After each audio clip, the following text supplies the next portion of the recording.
Hello everyone, this is the Know Your Place podcast, episode 11. On this week's episode, Jay and I talk about a concept called the town eccentric, and towns that are eccentric. Stay tuned.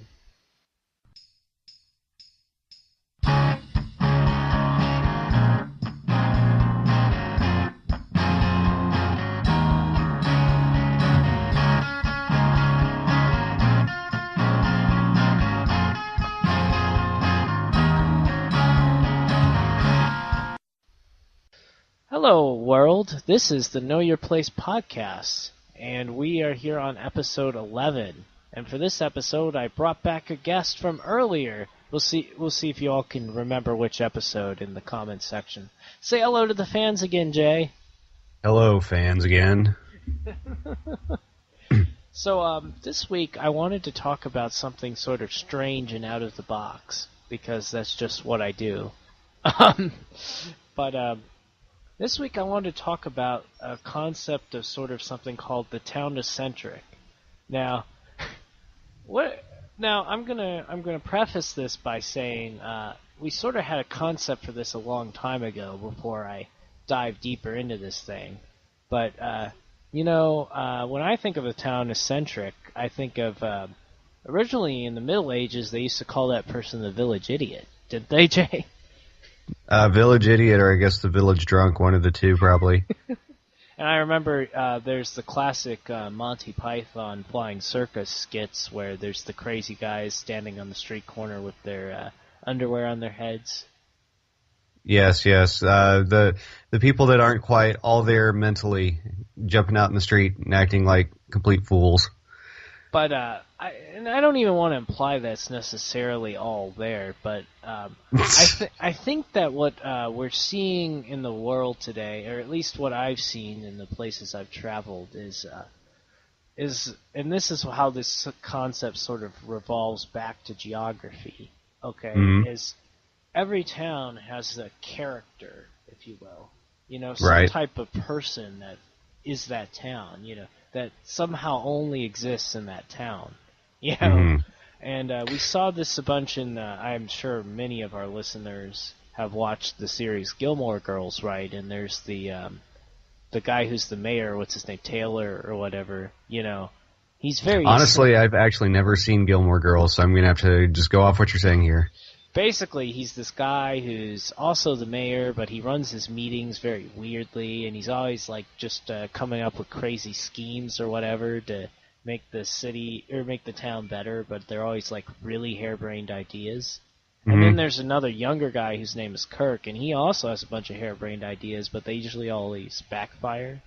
So basically that's what I'm talking about is while I would say, back in the Middle Ages, if you were considered the village idiot or the outsider, that wasn't considered a cool thing, right? No.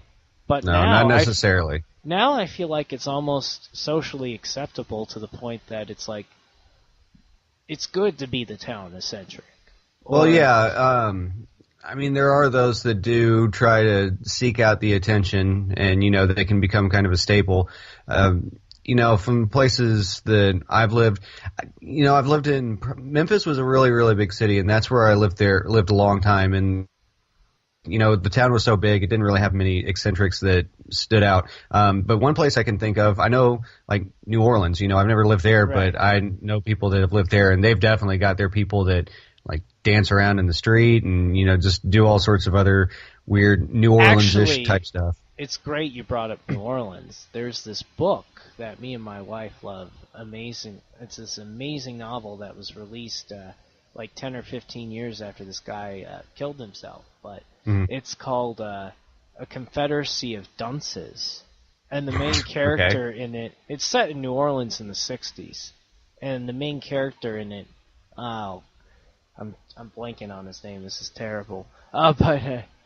Is called Ignatius Riley, and he gets up to the most insane hijinks in this novel. He would be the type of person I'm talking about. Like, you can't remove this character from New Orleans after you've read this book. Like, your mind is like totally, because he's like he starts off, he's like a dropout grad student, I guess, from LSU who ends up moving back in with his mom, and he's like watching daytime kids programming in his front room in their dinky rink house, and he's like always causing a scene everywhere. And Well, you have to read this book; it's hilarious. And at one point he tries to get a job, and like he just like shreds all their paperwork or something. He's working in the front office of a pants factory. a pants factory. Yeah. Wow, this very interesting sounding person here. Right. So this is the type of person I'm describing, and why I'm actually hitting on this is I think in some ways a lot of towns have this type of a person. You know, at least in America. I don't know exactly how it is in Europe, but I would assume there's a similar kind of thing. I don't know. As far as Europe goes, the only kind of that's kind of a weird one. I know that I forget even which town we went to in Germany, but we went to a few different towns when I went to go see some family when I was probably, I don't know, 11, 12, 13, something like that. And it was one of those old towns where it had, the dark support beams all in front of the house and the cool brick streets and everything. And I remember this dude just like butt naked just walked right out of this place and just walked down the street. And of course, I'm sitting there, I'm like, what's going on? This isn't, I've never seen this before. And everybody's like, it's okay. It's okay. Like this guy just does that. And, so I guess there are people like that out there, based on, this one kind of weird thing. So I don't know. That's my 2 cents I can offer up on international, town eccentrics. Well, and the reason why I hit at this concept is I also think it's sort of an overarching one. Like it's not just it's most visualized in this particular medium of the person in town that's the eccentric. But if you want to take it to a wider level, you could say like we're going to talk here in a minute, I guess, about your experiences in Memphis and Indiana, but you could talk about how like Bloomington is like the city eccentric in the state of Indiana, or Austin is the city eccentric in the state of Texas, right? Exactly. So it's like a thing that's in vogue. I don't know really how to describe it. I call it a town eccentric. That's the best term I could coin for this. I'm breaking ground here. I'm coming up with a new geographic phenomenon. So, I mean, town eccentric, I know what I said earlier, people that may not necessarily be with it, but then you have people that actively are seeking the attention. So, I don't know. Where does the line get drawn? Because, I don't know. It just seems like attention seeking when it gets to the bottom of it. But I don't know. That's just what my idiot brain thinks, though. But is it? It doesn't seem wrong, though, right? If you want to talk about somewhere, we'll reference Bloomington, right? They've cultured an atmosphere around that. It brings them money, right? I assume it brings them some kind of tourism money. Yeah. Well, I don't know. I don't know how to answer that one. I don't know why Bloomington's just its own little weird eccentric spot in Indiana. I would guess, I think most people would probably point to the college first off, because you're getting a lot of young people that haven't fully formed their ideas and their values and stuff like that, and it's a little bit more chaos than it is order. Lafayette's also a college town, and it's not. And it's not quite like Bloomington. Yeah, no, I get what you're saying. So I'm not saying IU is the sole purpose of Bloomington being eccentric. I'm saying it's probably a good part of it, though. But yeah, I don't know. And Austin's like that too. Austin is just a weird, eccentric little, not necessarily little, but it's a blip in Texas. It's a lot different than the rest of the state. Yeah, so it's a crazy sort of concept I'm hitting on here. So I guess we'll talk about sort of our personal experiences of seeing a town eccentric in play. And you were going to tell us about this guy you met in Memphis. So what's the lowdown on this guy? It's funny. It's a guy I never actually met, and my memory is kind of fuzzy on this because I was really trying to dig of like town eccentrics I could think of in Memphis, and I don't know, I don't know if I was just not old enough to remember anything like that, but there's this one guy I remember that my friends told me about that you could prank call, and if I remember right, his name was Master McNerney, and there you go. Like you got his phone number. you got his phone number and you'd call him, and this guy would just like basically rip on you while you talk to him. And you, of course, we were young, we were stupid, we were, preteens, so we're sitting there calling this guy, just calling him all sorts of horrible names that only a teenager could think of, and he would just in good spirits would just shoot right back at you, and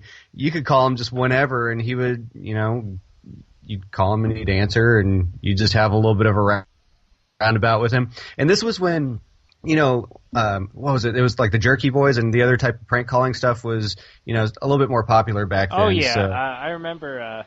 There was a show that I used to watch on YouTube. It was one of the earliest YouTube kind of show channels, before it really took off. And Right. It was this one called Friday Night Cranks. And they Friday would Night prank Cranks. call people every Friday night. And they had there was some also- real winners. And I forget what year it was, but there was also that show on Comedy Central called Crank Yankers, where, they would do prank calls and then they would reenact them with puppets, which was pretty funny. Anyway, so that's really the only eccentric that I could recall in Memphis was just this guy that you could call at any time. But, that's something that was... I'm sure there might be somebody else who did that, but that's like something that's unique to Memphis, right? I mean, it was something... Well, to me at least. So again, like I said, I was just kind of digging, but as far as something that's truly unique to Memphis, not so much. But, yeah, and in Bloomington, like... Oh, sorry, go ahead. It's part of the culture. I mean, it's just like this something that sets it out, a different kind of guy, right? I mean, how many people just let you crank call them, anybody, even some stupid teenagers, and Right. Yeah, like I said, I was digging on that one, man. And it's funny because, sitting here kind of, once you got into it earlier, I was thinking, oh God, like some kind of, like we were talking about the New Orleans guy that you'll go see, like, playing 10 instruments at once while parading in the street, and that guy sticks out because he's a part of the culture. So maybe my saving grace will be with the eccentric folks, like the the more spread out version of Bloomington, because that's where I've seen people be kind of weird and eccentric. And I don't know, in a way, it kind of defines the town too, because when you get to know the Bloomington townie types, the mentality shifts just a little bit. But yeah, so I guess we'll parlay that into Bloomington some. I'll talk about in Lexington. Okay. First, so I had this experience where I attended the university, and I lived in a house that was in a historic neighborhood that was about a 10-minute walk from campus.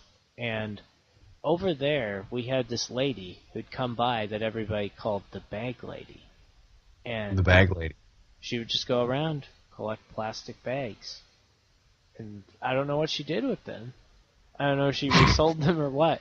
But it's something that I'd never seen before and I've never seen since. Just this lady walking around with this old shopping cart constantly collecting plastic bags. Well, it sounds like a lucrative lifestyle. I don't know. Not really. But then actually I thought of an even better example of something kind of like that. Do you remember the movie Home Alone 2? Oh, Home Alone 2? Yeah, that one's a little bit fuzzier in my mind. Home Alone 1, yes, I can recall. But the second one, yeah. It's set in New York, and when Kevin doesn't realize he's in this hotel and doesn't know what to do in New York, he runs into this lady in Central Park who just keeps all these pigeons, right? She feeds all these pigeons and trains them all, right? Mm-hmm. And that's a sort of eccentric that was in this film they tied to Central Park, right? Okay. She lived and existed in Central Park, and then she lived in an attic above some kind of opera house or something. And, so it's like, oh, she's deeper than just somebody who lets pigeons, crap on her clothes. But, it's like that. So I guess in some ways this concept I'm talking about has been more captured in fiction than in reality. But it is a concept I think worth noting. It's something different and something that defines a place. So now when I see Central Park, I can't think of it without that lady, Well, I don't know. Just, I'm trying to go back and still think about people like that in old towns. And when I lived in Tyler, Texas, I mean, everybody there, they were for the most part, I guess, on their game. So like any kind of town eccentric would be just kind of like what you said, like the town drunk or the town person with substance abuse problems, something of that nature. I Right, don't but know. yeah, that wasn't celebrated, right? It was taken. No. It was actively trying to be rooted out. That's it. Maybe I have a lack of celebrated eccentrics. More the eccentrics I've probably dealt with a little bit more are the eccentrics that you kind of, sidestep from when you see them walking down the street. I don't know. All right, so now that gives us good segue. We'll go deeper into the Bloomington dive. So as I said earlier, both Jay and I will tell you, Bloomington is like the town eccentric of Indiana, right? I mean, it's just completely different than the rest of Indiana. It is way different. Some people call it a quote unquote liberal oasis if you want to go that route. So I don't know. Yeah, it's a lot different than the rest of the Hoosier state. It's a blue blip in a big red swath. So when I think about some of the eccentricities of Bloomington, right? I worked a couple nights as cashiering at the grocery store, and probably the most hippie grocery store, or one of the most hippie grocery stores here in Bloomington too. Right, and that's so it was just like I was at the epicenter of characters, right? Like yes, yes, you were. I didn't see any basic people come in there, No. So yeah, you saw a lot of different color hair. Just to say the least, I guess. I don't know. You should tell it more than me. You work there actually. I would just go in there occasionally and grocery shop. Well, that must mean you're a town eccentric, doesn't it, Jay? No, I'm not quite the town eccentric. I would say. What is it about? They have good deals on produce sometimes. That's what I'm getting at. You are a former musician, though, so I guess still a current musician. I don't know. I don't want to say. I've been around eccentric people. That's for darn sure. That is for darn sure. What is it? That's not my crowd really anymore, though. What is it about musicians and the eccentric lifestyle, Jay? The best thing I can think about it is, like you've got like the tortured musician or the starved musician, and that usually comes, from some kind of realm of chaos. And when people push that to certain limits, it's appealing and people can dig on it. And maybe that's just what it is with musicians and being eccentric. They live out more in their minds than in the order of the normal day world. I don't know. That's my 2 cents on it. Because that was one of the common customers in Lefties, of course, there was always a different musician in there, and were they the tortured musician where they were just like, hey man, my EP's coming out here in like a week. Yeah. Here's a flyer for my show. I'm playing this bar here. I'm in this part of this set, Uh-huh. Right. And even one of the guys who worked for us, he was like, oh yeah, I only play John Mayer covers. Okay, well, I mean, if that floats your boat, then cool. I don't know. Yeah, I don't know. Musicians, they do kind of get weird, and with that kind of eccentric crowd, especially that you worked for or worked with, it's an interesting combo. You must have had a lot of great conversations with people working there. Well, the best one I had by far is still with this one guy who offered to make me a part of his boat racing crew on Lake Michigan. So. Ooh. That's a little bit better than somebody talking about playing bass in his band or whatever. Oh no, that was quite exciting. I was like, wow, if I wasn't tied down, I'd almost consider this. There you go. It was really weird too, because he dressed all kind of California-like. I'm like, what do you mean by California-like? Was he wearing like board shorts and? Yeah, man, and like had the classic T-shirt that's like one of the pastel colors and a shark tooth necklace and earrings. Okay.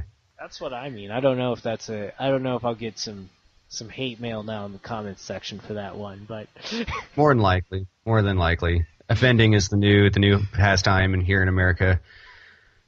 But that's what I think of when I think of California. That's what I think of. Those kind of eccentrics. Yeah, that's what I think of. So that's why I say he looked like he was from California, but he was actually a Lake Michigan boater, which was weird because when I think of a Lake Michigan boater, man, I think of somebody, just real rough and tumble, dressed up in, really old school kind of wet boots, and Mhm. like Yeah. Dickies, or something. Yeah, the eccentrics here in Bloomington aren't that hardworking, unfortunately. Um, yeah, I don't know. The eccentricism, is that the word? Yes, I It guess it's a word. either it's kind of like either with the hipster crowd or the people on opioids is what it seems like around here. Um, like the most eccentric people I've seen around here have definitely been on the Bloomington transit system, on the bus system, which is funny because a few years ago I think we were rated the number one public bus system in America Yeah, they or like something. that banner, man. They rock it pretty hard. They do rock that banner pretty hard. Uh, but yeah, they're just people that you just see all the time, and then you get to feel like what the townies are really really like, around here. There's this one guy, I heard somebody refer to him as like this old lady and her baby Huey son. That's just like this big dude. And they're always just walking around. She's got like her little walker thing. She's got a really giant mole on her forehead, and you just see them at all the places, like the food pantry, and just walking around town at the bus stops, and they're just always walking around and not hardly doing anything. But you just see those people, and you're just like, no, no, I Yeah, don't know. those are the kind of people I'm talking about in this Yeah, podcast episode. I'm just, I guess the interesting thing to me is what sort of makes Bloomington a, somewhere where they just all these people congregate for this lifestyle. Because every town, like I said, kind of has a town eccentric, but hmm I would say Bloomington has a very high concentration of those type of people than I've ever yeah. seen. And I wish they were more like the cool celebrated ones that we were talking about earlier, like your New Orleans types, or somebody's just like, hey, there's that person, or there's the magic pigeon lady or something like that. But no, it's like we've got the lady with her with her full grown son walking around.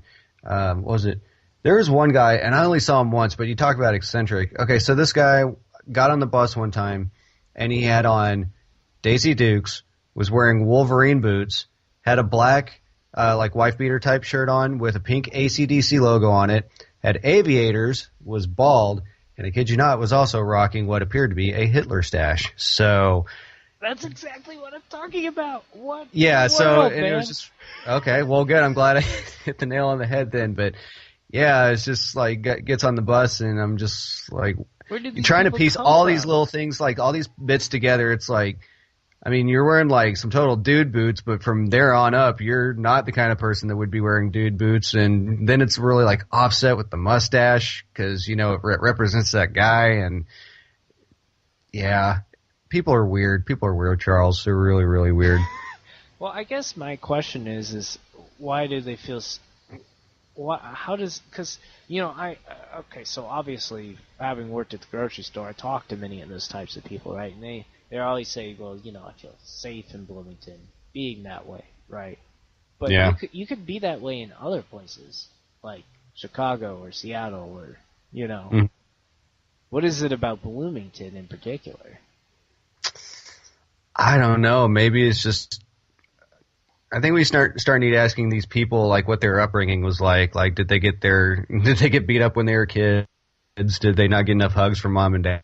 I don't know, but I don't know why it all just happens in Well, I Bloomington. guess the thing I've sort Because I of mean, the college noticed, thing. Well, the the thing college I've sort thing, I of mean, like you noticed. Go said, ahead. was kind of the Purdue example snuffed that one out. So I don't know. I don't know. Well, like I said, the thing I kind of noticed is people say, well, this is a lot of these people I met, no, not all of them.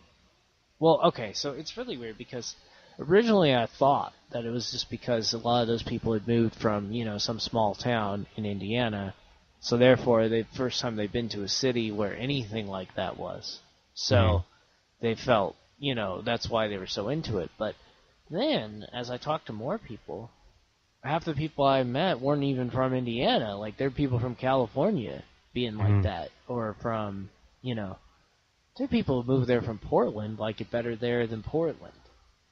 Mm-hmm. Which, so it is interesting to me.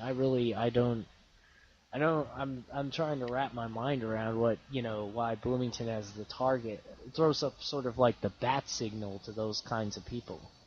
Yeah, my best guess is just a nice mix of university and opioids. I don't know. That's my best guess.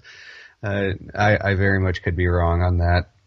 But yeah, it's a weird one. But then that begs the question: it's like, why did they do that in Austin too? Like, I mean, then you look at Austin and Bloomington. What are the two similar things they have there? And it's a university. So, and I don't know what they're like as far as an opioid problem. I don't think there's an opioid problem, but I could be wrong about that too. Yeah, I would say, and that's sort of when we bring it. But if we brought Portland into the discussion, that would sort of change it. Although you could bring in Eugene into the discussion, which is similar. Yeah, also eccentric too. Right, and so it does have you have to have a university. That seems one of the requirements for creating a city like that. But, probably so. But what makes having it go even farther than that? Because, like, in Lexington in Lexington the thing is UK. While it is the big university everybody's heard of, Transylvania University there has also been a university there longer than UK. So UK is not the only university there, right? Okay. So, and it's a city of 300,000. There's other things there, like Jif peanut butters from there, and there's other things. So it's not just about the university. So, yeah. I don't know. I guess you have to have a combination of having a university being. I guess you have to, but you see, Oregon's not a red state. I'm trying to check this off this list here we're creating in our heads. Yeah. Well, I mean, the university, because you do bring in a little bit of a sense of, I guess, immaturity and peacocking a little bit too. Trying to make your mark in the world, coming of age, starting to learn to adult, all that. But, then, the people like the bus people we talk about, that's a little bit of a different story. That's a weird one. This is going to take some Nancy Drewing to figure out, I think, why eccentric people or eccentric cities pop up like this, especially ones like Bloomington and Austin that are in the midst of red states. I guess everybody's just got to go somewhere, and they just go flock to one place, maybe, right? I mean, yes, I guess that's essentially what happens. Like all the people that were just plopped into a red state were like, I can't take this, I'm going to my bubble, and everybody just goes to one place and they bubble it up all together. I guess so. I guess that's what happens. But it's a very fascinating phenomenon. That's why I wanted to bring you on and talk about it this evening. Yeah.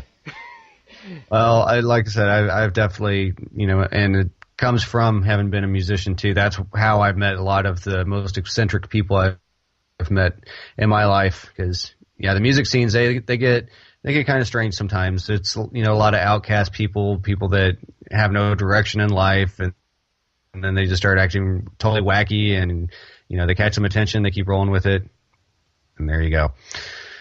So I don't know, but in Austin, you could say for that place though, since it is the music capital of the world, you could be bringing in an influx of eccentrics that way as well. In Bloomington, you wouldn't exactly call like any kind of music epicenter. I'd say the music scene here is, well, I don't know what you'd call it. I mean, we get good acts here and stuff like that, but as far as playing music, folks around here, it's I don't know. I personally have not had much success with that the 12, 13 years since I've lived here.